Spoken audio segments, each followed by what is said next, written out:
Fíjense que para mi programa de YouTube tuve la oportunidad de platicar con el hermano de Bisoño, con Alex, y recordó por qué creen que su mamá dio la vida por él. Así, dio la vida por su hijo. ¿Tú cómo estás? Mira, ¿cómo estoy yo? Es una muy buena pregunta que me haces, Gustavo Adolfo, porque ni yo mismo sé cómo estoy. Claro. O sea, ha sido un año difícil, un año totalmente fuera de lo normal, totalmente distinto a lo que estamos acostumbrados a vivir. La verdad es que mi familia, pues siempre hemos estado chambeando, nunca habíamos tenido problemas de salud de ningún tipo. Mis papás, bueno, pues de la tercera edad, pero siempre saludables. Este año nos llovió como no tienen una idea. Pero bueno, pues la vida es así, ¿no? También tenemos que apechugar, tenemos buenos momentos malos. Y bueno, aquí no queda más que seguir luchando y salir adelante de esta etapa que ha sido, pareciera interminable. Oye, bien, Alex, a ver, lo primero que te voy a preguntar, y espero no faltar al respeto, porque yo tengo una mamá también, una señora grande de la tercera edad y demás. Tu mami, en paz descanse. Muchos fueron los comentarios que ella había ofrecido su vida para salvar la de Daniel Bisoño. ¿Qué opinión te merece ese comentario que seguramente no tiene ninguna base, ¿no? Pues mira, Gustavo Adolfo, en realidad sí tiene base porque fui yo el que lo declaró, siéndote honesto. ¡Ah, caray! A ver, cuéntame eso. Mira, yo estoy completamente convencido que nosotros somos creyentes de Dios, tampoco somos muy fanáticos de la religión, por supuesto, pero creemos en Dios y creemos que las cosas pasan por algo. Yo cuando este año, el 24 de febrero para ser exacto, de este año, Daniel estaba hospitalizado debido a muerte. Esa es la realidad. Había tenido un ingreso difícil por el tema de salud del hígado que ya todos conocen. Y mi mamá había tenido una ligera recaída por un COVID que tuvo hace 3 años, cuando estaba la pandemia. Ok. Afortunadamente salió adelante en ese entonces y mi mamá estaba bien. Había tenido una recaída ligera, pero estaba bien. Solamente tenía oxígeno en la casa y bueno, estaba con medicamentos, todo normal. Yo cuando Daniel entró al hospital y se debatía entre la vida y la muerte, pues había que elegir a un familiar que fuera el responsable de todo, de las firmas, de las autorizaciones para los procedimientos. Ese fui yo, porque era el único que más o menos estaba en condiciones de hacerlo. Y entonces yo decidí contener toda la información, yo no quería que se supiera, bueno, para empezar los medios, yo no quería que supieran los medios, porque no quería que mis papás se enteraran. Claro. Ese fue justo. Entonces, lamentablemente, una cosa llevó a la otra, salió a la luz, mi mamá se enteró viendo televisión, viendo internet, pobre. por los medios, y ese día mi mamá se vino abajo, ¿no? En ese momento ella pues empezó a gritar que cómo era posible que le hubiéramos ocultado esa información, que Daniel estaba hospitalizado, que estaba entubado. Aquí sucede una cosa que mi mamá tenía sobrepeso, ¿no? Era una mujer gordita, tenía problemas de oxigenación por la recaída de COVID. Y para no hacerles el cuento muy largo, eso la tenía totalmente limitada, no podía salir de su cuarto. Ella ya llevaba varios meses sin poder salir de su cuarto. Cuando se entera que su hijo mayor, su primer hijo, claro, intubado, debatiéndose entre la vida y la muerte, ¿tú qué harías si fueras la mamá y no pudieras salir de tu habitación? Sí, no. Mi mamá se sentía desesperada de no poder ir a verlo, abrazarlo, de no poder estar con él en el hospital. Y yo estoy completamente seguro, porque además ella lo gritó en diferentes ocasiones, que por favor, que se la llevaran a ella, que cómo era posible, que Daniel era un hombre joven, que tenía una hija, que ella ya había vivido lo que tenía que vivir, que ella ya había hecho su familia, que, bueno, a los 2 días, mamá falleció. Entonces, y Daniel mejoró. Okay. No fue una coincidencia.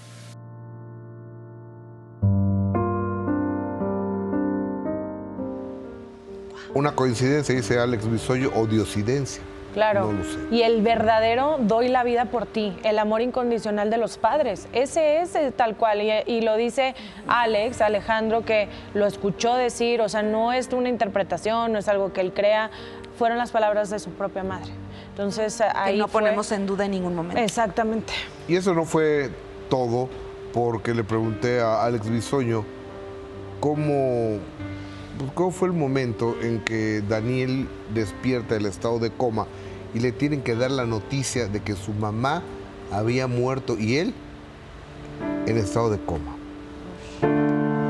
Yo veía a una persona tirada en una cama, entubada, respirando artificialmente, con bueno, no quiero decir una locura porque no sé de instrumentos médicos, pero claro, con diferentes cables, con una cosa que le tomaba como el pulso, respirando al ritmo de una máquina. La verdad es que fue impresionante para mí durante muchas semanas, porque en esa ocasión Daniel estuvo alrededor de 21 días en terapia intensiva, más aparte de las que estuvo en terapia intermedia. Entonces fue de terror. Cuando mi mamá fallece, que fue de un momento a otro, imagínate, o sea, yo me quería morir con ella. De por sí la noticia de saber que mi mamá falleció y luego tener que ir al hospital a ver a Daniel, a tratar de sacarlo adelante. Afortunadamente, Daniel volvió bueno, yo se lo digo a mis amigos, yo siento que volvió como del más allá. Claro. Él está atrapado en un lugar que no sé, porque no sabíamos si iba a vivir o no. Esa es la realidad. Y de repente cuando muere mi mamá me hablan del hospital y me dicen, oye, Daniel ya despertó, Daniel ya fue extubado y Daniel va a comer ahorita. Está preguntando por ti, está preguntando por ustedes, de un caso que parecía que era muy incierto, ¿no? Claro, que tú pensaste que lo podías perder a tu carnal. Por supuesto. Claro que cuando me dieron esa noticia quise llorar de la alegría, pero pues también en ese momento estaba yo llorando de tristeza, entonces eran como sentimientos encontrados. Y por primera vez me tocó ser el hermano mayor. Por primera vez me tocó a mí cuidarlo a él de todo, no solamente en la parte de la hospitalización, firmar procedimientos que a mí me explicaban que eran de alto riesgo, pero pues ante una situación así tienes que firmar o firmar, no puedes decir, no, espérate, pero lo van a operar, no estoy seguro. No, si eso podía ayudar en algo para que él mejorara, pues yo iba a firmar. Tenías que confiar también en los doctores, ¿no? O sea, porque, o sea, a mí me está pasando con un familiar cercano que tuve que firmar ayer y antier por unas operaciones y ¿qué haces? No entiendes, pero si no lo haces a lo mejor se muere tu pariente, ¿no? Exactamente. Y lo difícil de no poder ni siquiera tocar base con tu familia y decir, oigan, ¿qué hacemos? ¿Qué será lo mejor para Daniel? Porque yo no creía que mis papás lo supieran en ese momento, ¿no? Entonces, yo te digo, contuve la noticia durante varias semanas, que me lo tuve que tragar yo solo. Después decidí hablar con mi hermana y compartirlo con ella porque ya no podía. Claro. Y entre los dos echamos montón hasta que lamentablemente mi mamá se enteró, ¿no? Pero como te digo, finalmente hubo un día que para mí fue el que me marcó para toda mi vida, porque el día que fallece mi mamá y me dan la noticia a mí, pues yo tuve que contener a mi papá, que tenía 79 años, bueno, tiene 79 años y que afortunadamente lo tenemos con nosotros. Bueno. A mi hermana, que mi hermana cuidaba a mi mamá. Ella dejó su trabajo, dejó su vida por dedicárselo a cuidar a mi madre.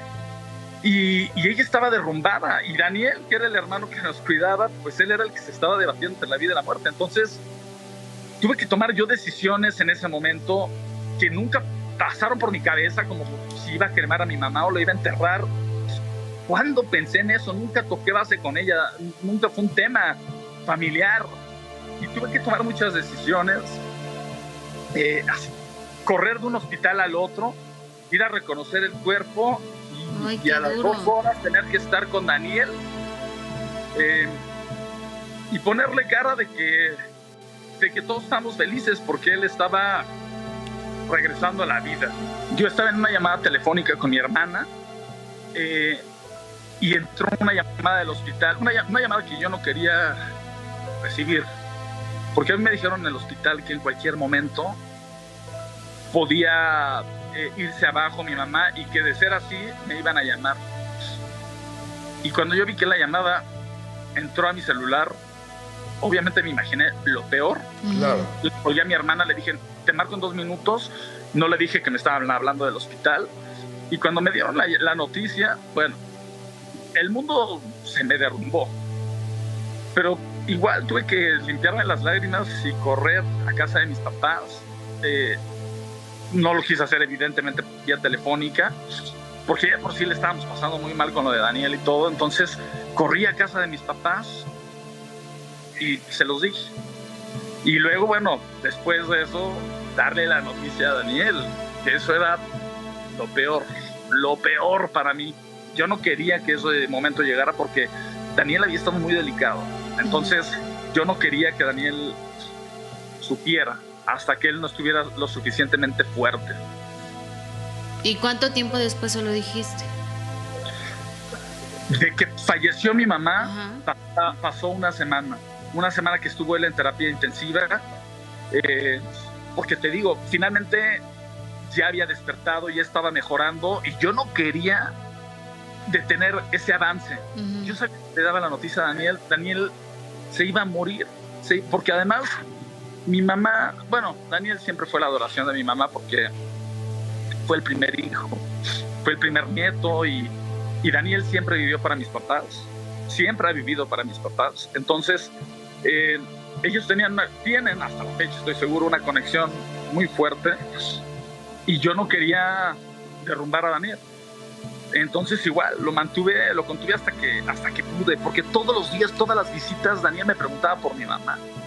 Entonces para mí era sentir una estaca en el corazón cada vez que él me preguntaba, ¿no? Oye, ¿y cómo reaccionó Bisoño cuando le dijiste? Pues mira, fue un momento que tampoco se me va a olvidar el resto de mi vida. Nosotros somos una familia muy, muy unida, somos unos hermanos que nos queremos mucho y nos apoyamos mucho, pero todos los días me preguntaba por mi madre. El día que decidimos dar la noticia, porque ya no podíamos seguirlo conteniendo por cuestiones de que él se iba a enterar, ya no había más, hablé con mi hermana y le dije, vamos a hablar con Daniel, hoy es el día. Y entramos al cuarto y lo primero que hizo Daniel fue preguntarnos por mi mamá, que cómo estaba ahorita, y nos pusimos a llorar. Ay, o sea, Dios.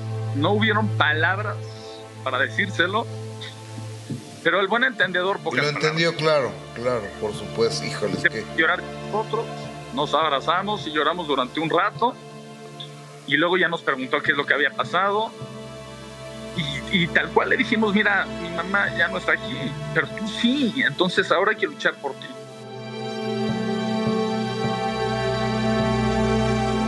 Qué fuerte entrevista, Un Gus y testimonio, gracias a Dios, tan honesto, tan de corazón, de su carnalito, de su hermano, hablando de la bondad de Daniel y de ese acto, como tú dices, Erika, que su mamá dio la vida por él. Sí. Así lo interpreta él y así lo podemos interpretar muchos. Claro, ese amor incondicional, el momento tan complicado que Alex tiene la confianza para compartirlo contigo, porque eran estas semanas donde casi no hablaba, no quería hacerlo y se entendía, pero mira, ahí se abre de capa. Y creemos, yo quiero creer que madre e hijo ahorita están abrazados y sonriendo. Se toman Sí, de la mano, seguro. Así es.